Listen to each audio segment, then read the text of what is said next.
Hi everybody, Army P here for eXplorminate, and welcome to my Let's Play of Stellaris with the new story pack, Synthetic Dawn.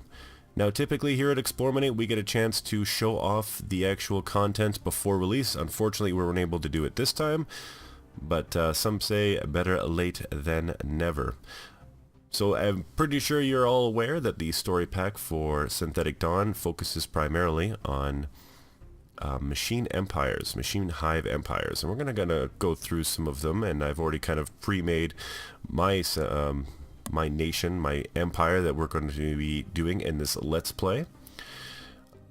And I will kind of guide you through some of the changes that have come not only from the actual story pack of Synthetic Dawn, but in patch 1.8 as well. So what we'll do here, and we're just going to delete that, why not? Okay. So what I've done here is I've made the nation called the eXplorminate Assimilators. So I'm guessing you are already aware what kind of machine race we are going to play as. We are going to be playing as where are the driven assimilators? Here we go. We are obsessed with survival through diversification.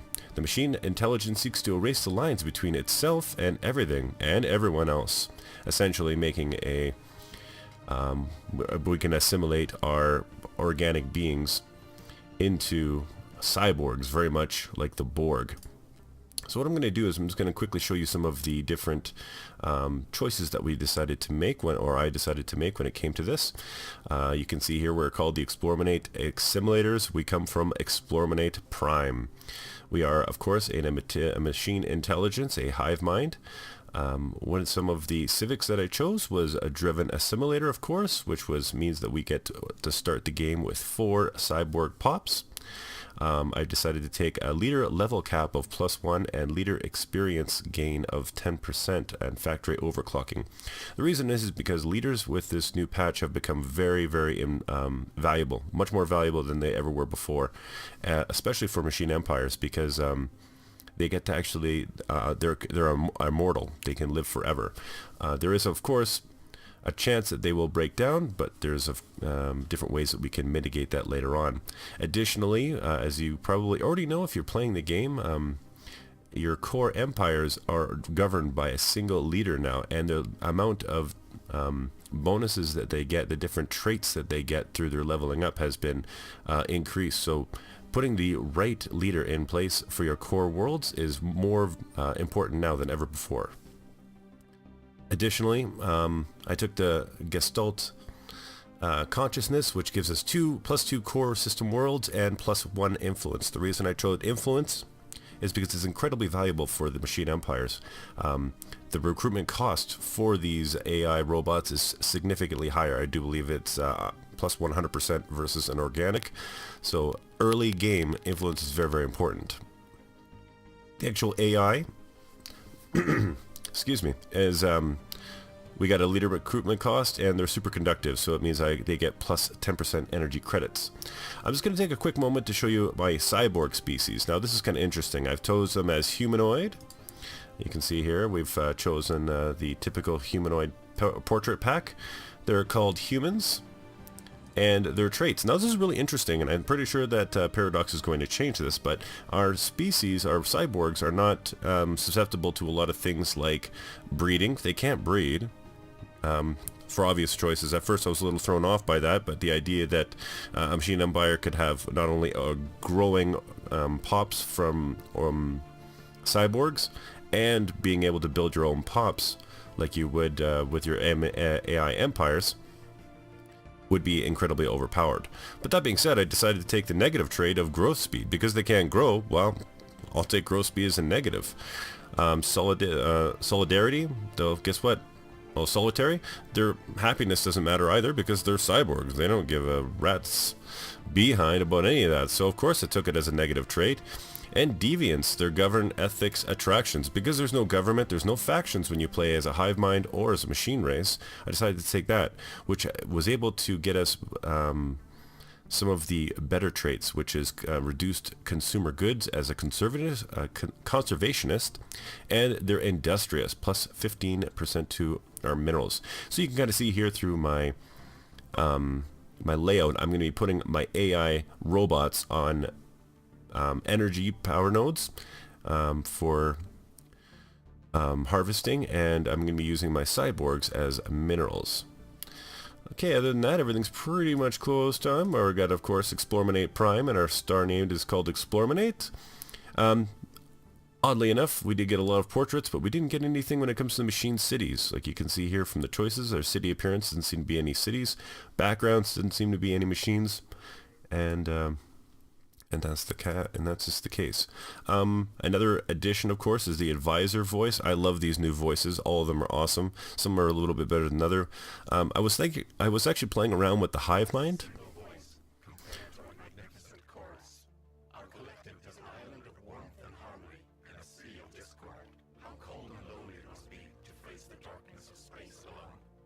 Wow, I love that hive mind voice, but unfortunately it didn't kind of jive.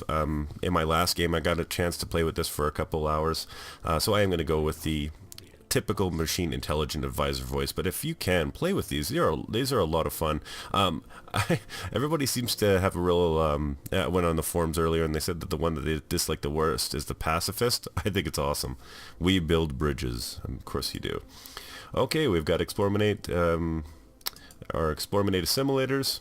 We're good to go. Now, this is probably the most important one.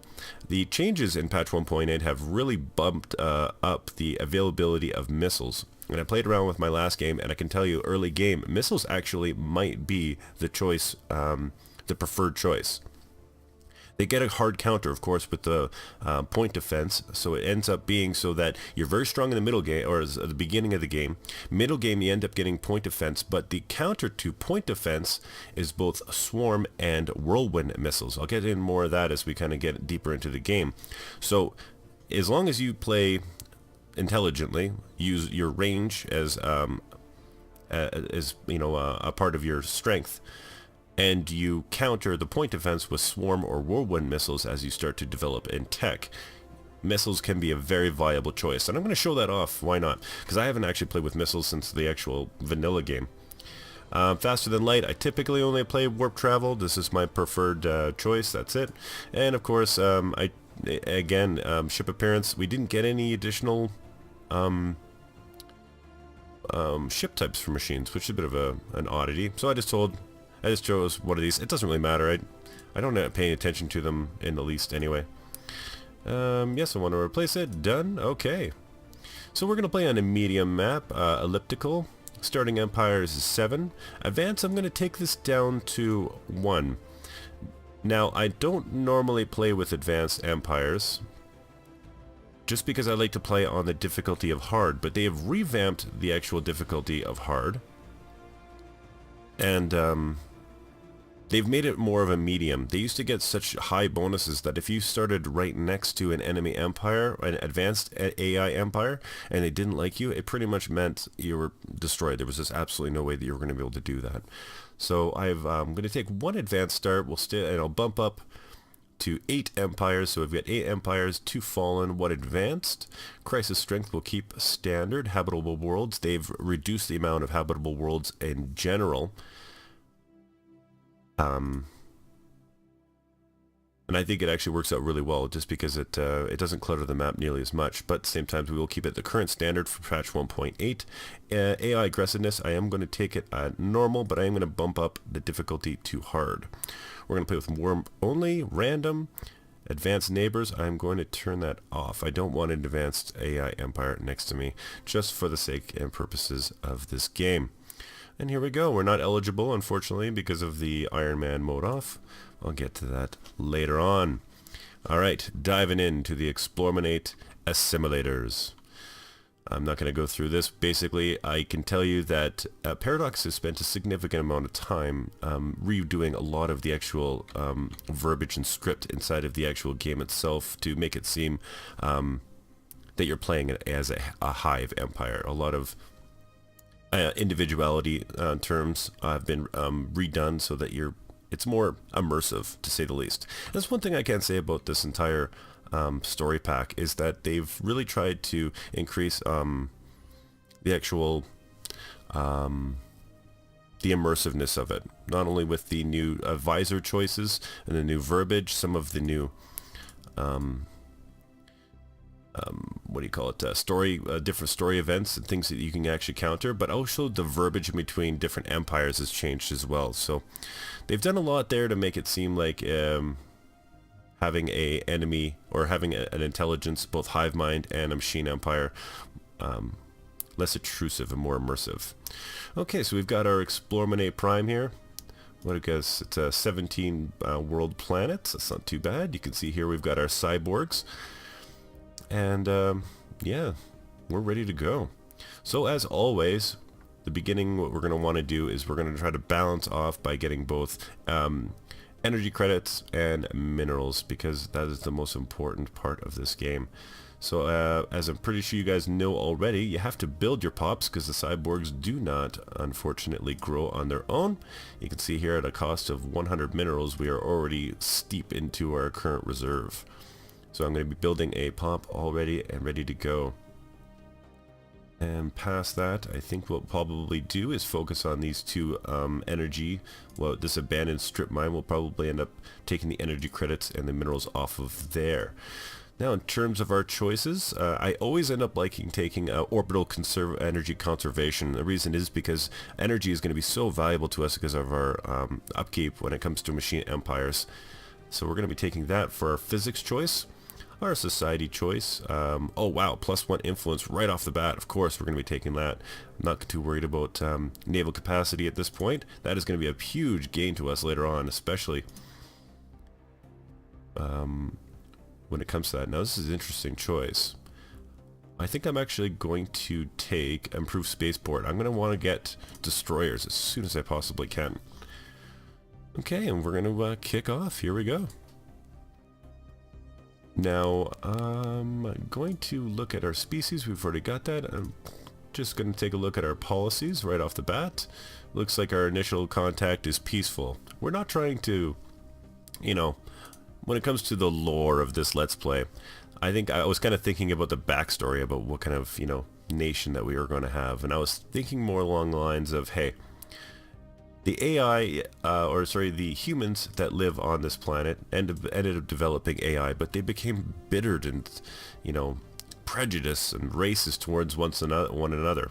So by the AI not destroying them for their own purposes, by making them part of their own collective, by making them cyborgs and assimilate them, they found a way for the human race to live peacefully with the AI's help. So the AI is actually believing in the lore of our eXplorminate assimilators that they're helping humanity by augmenting their own benefits of being an organic, and by enhancing it with AI, hive mind, collectiveness. So now humans live at peace with one another, and that's what the kind of idea that we're going to go with when it comes to the role-playing aspect of this Let's Play. We're going to try to help the rest of the universe gain peace. Okay, so we've got an anomaly right off the bat here. It looks like it's a 40% risk failure, so we're going to leave that for now. We'll get that later on. Now, let's look at our leaders. Who do we got for our leaders today? First off, we've got Main Conduit Army P as our leader of the actual empire itself. He doesn't have any additional traits besides machine intelligence, but that will go up in time. And who do we got for our leaders? Our main governor is now visiting. You can see here that he's going at our core sector. So if I press F5 here, you can see that he is going to do every one of our core planets, which is such a nice addition. It takes away so much micromanagement. It's a much appreciated change. Who else is some of our other leaders? So I'm going to change this leader's name to Boss, because he was part of my last Let's Play for the XCOM Let's Play, and he was the only one that survived from Mission 1 to the end. Now, I'm going to leave these open. If you want to actually become one of the scientists' leaders, I encourage you to put your name into the comments section below, and I will add you into it. The reason this is probably important is you can look at some of the ages of these AI robots here. I've got 6, 5, 7, and 7, but they end up lasting an incredible amount of time. So I say that why not? Add him in. It'll be something interesting to do. Well, looks like we've got a good start already. We've got 2 power and 2 energy and 2 minerals. And I think what we're going to do is we're going to scout out. So we're just going to split this fleet like I always do. And we're going to get you to back down onto our spaceport. And we're going to scout around, see what we got. Some goodies, no doubt.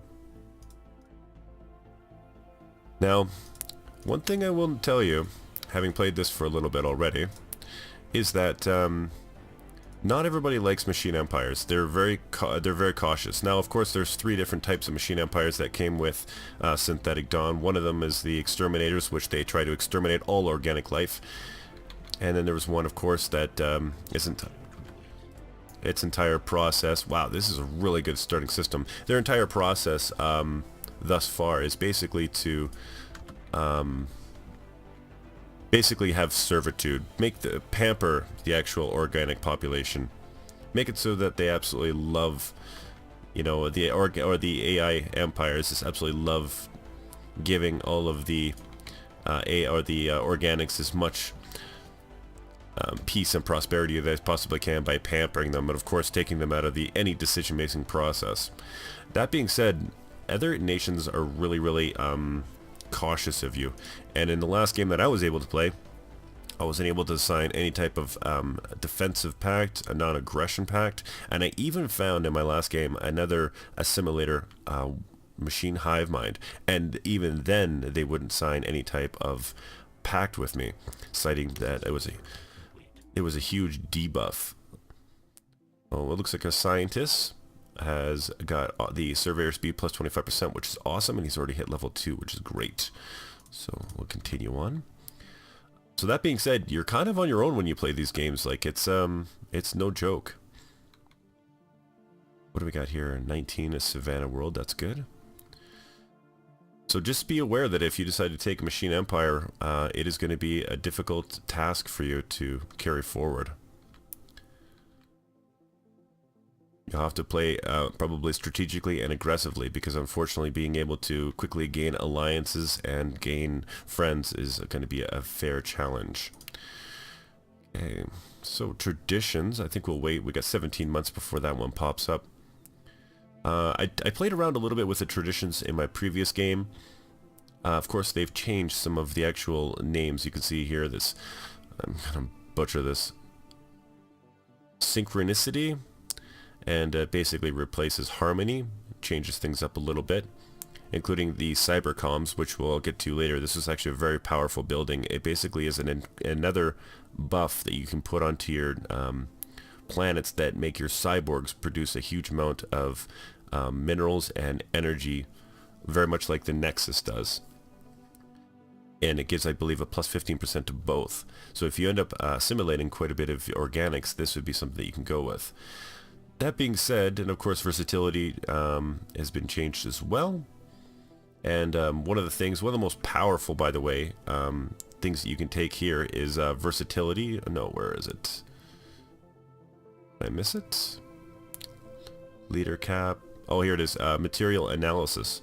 Unity output can be increased by plus 5% per unique strategic resource, up to a maximum of 30%. So they've put things into this game to make getting things like megastructures much more viable early on, especially if you want to play as a tall empire. I was able to get habitats very early in a previous game that I played with this new patch 1.8. So I really appreciate it, because that was one of the things that was one of the things that I had a bit of an issue with when it came to patch 1.5 when they released all these megastructures, was that they're great, but I ended up getting them so late in the game that they weren't viable.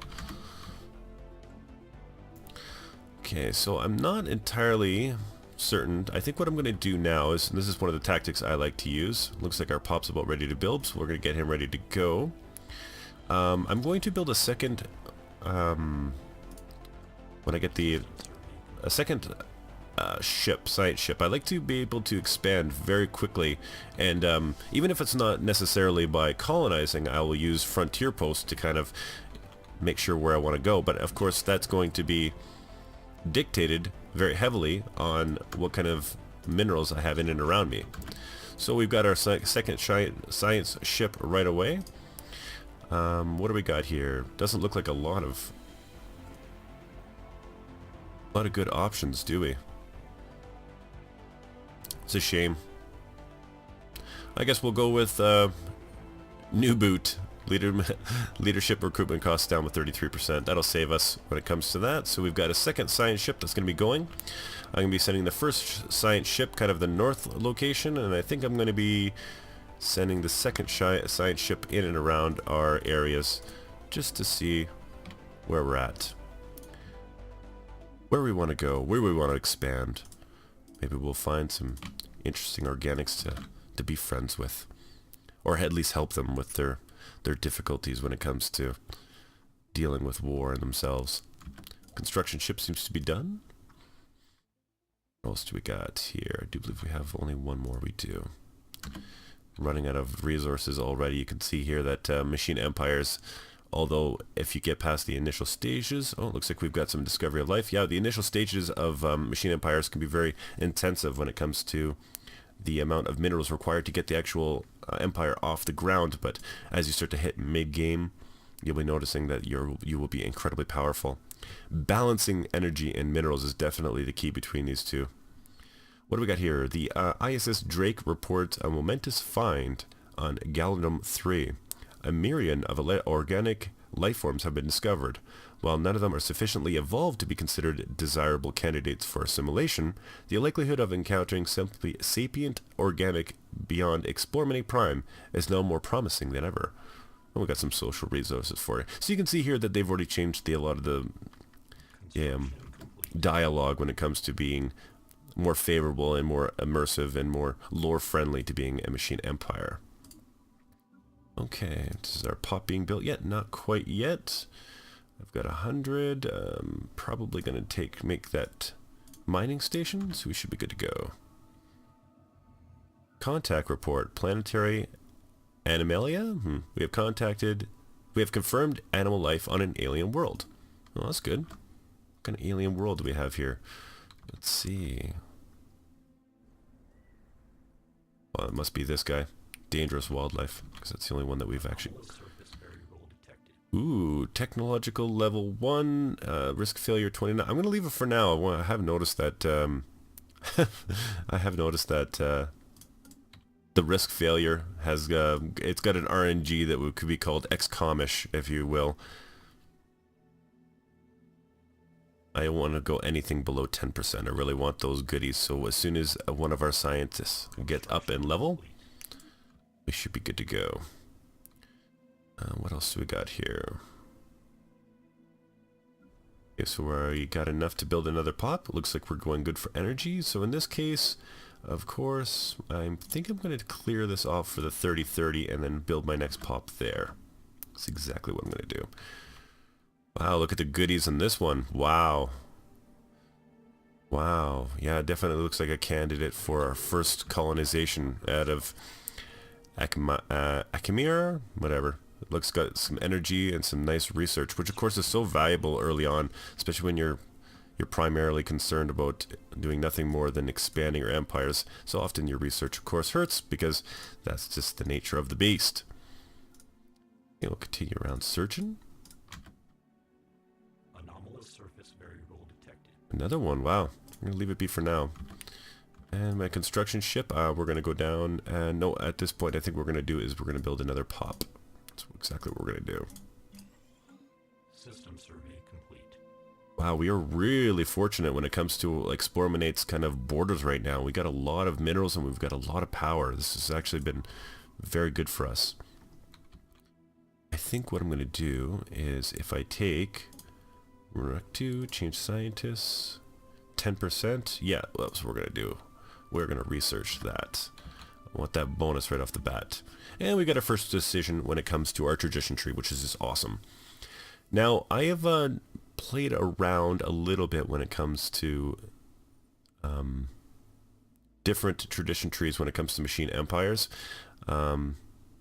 Synchronicity looks like a good option because our robot build speed ends up becoming more important, and it's, of course, once we complete it we get 1 influence per month, which is great and all, but unfortunately we're so tapped by minerals early on that it's not like we can actually build as many robots as we want early. They've changed prosperity down. It used to be that you changed the cost of your actual mining. That's not the case anymore. It has to do with ship cost and building cost, which is fine. And discoveries changed as well. You can notice here anomaly risk fail has changed. So they've changed some of the actual core of what these do by adopting them. But realistically, expansion seems to be the one that you have to take early on. It just, without a doubt, it ends up being the most viable.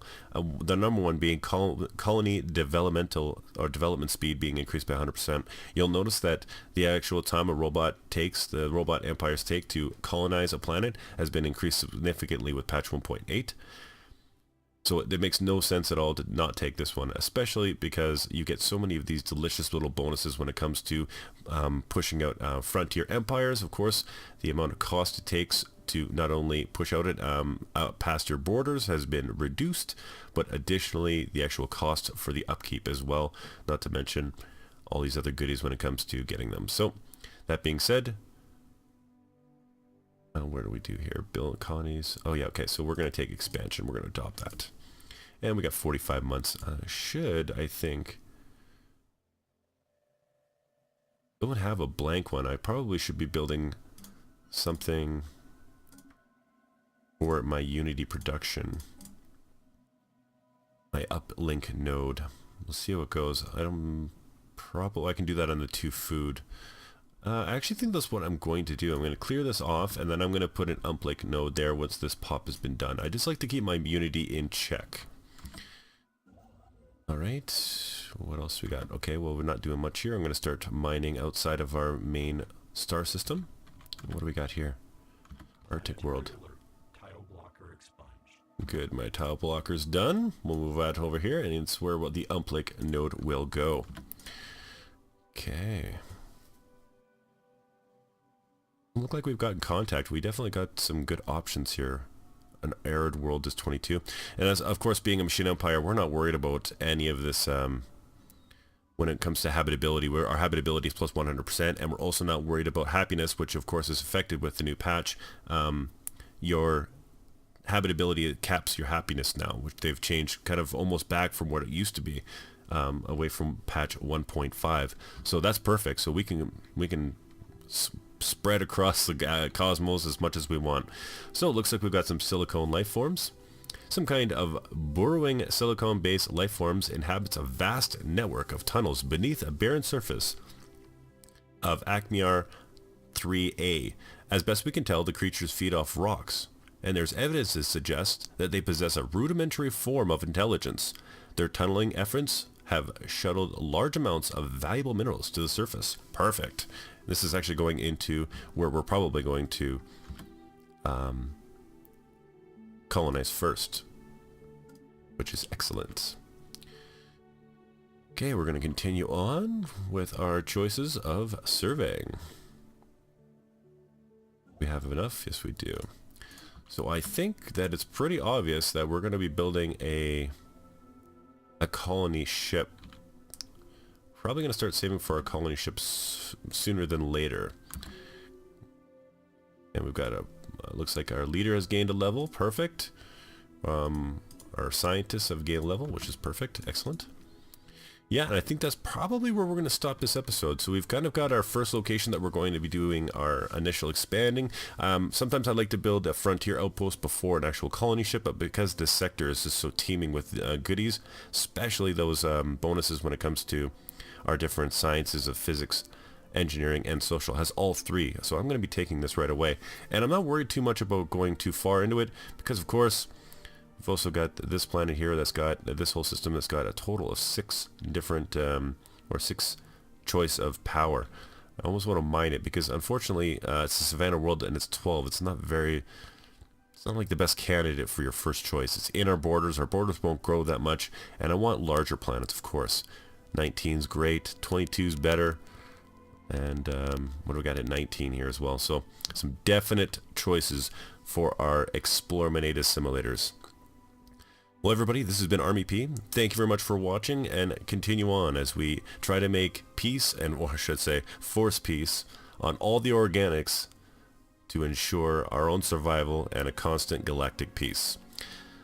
I will see you in the next episode.